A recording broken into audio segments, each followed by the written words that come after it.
ଶ୍ରୀ ଶ୍ରୀ ଠାକୁର କହିଲେ, ନକରି ଯେ ପାଇବାକୁ ଚାହେଁ ଦୁଃଖ ତାହାର ପଛରେ ଧାଏଁ।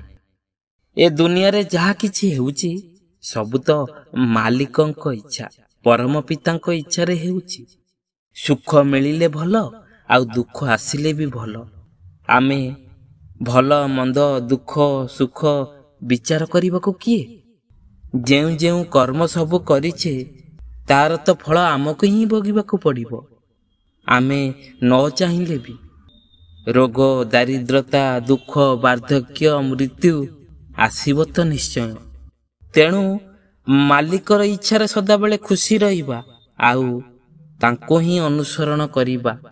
ପ୍ରତ୍ୟେକ ଜୀବକୁ ତାର କର୍ମ ବା ପ୍ରାରବ୍ଧ ଅନୁସାରେ ଭୋଗ ମିଳୁଥିଲେ ବି ଏମିତି ବିଚାର କରିବା ଦରକାର ଯେ ଯାହା କିଛି ବି ମୋତେ ମିଳିଛି ତାହା ମୋର ଯୋଗ୍ୟତା ଠାରୁ ଅଧିକ ହିଁ ଦୟାକରି ପରମ ପିତା ଦେଇଛନ୍ତି।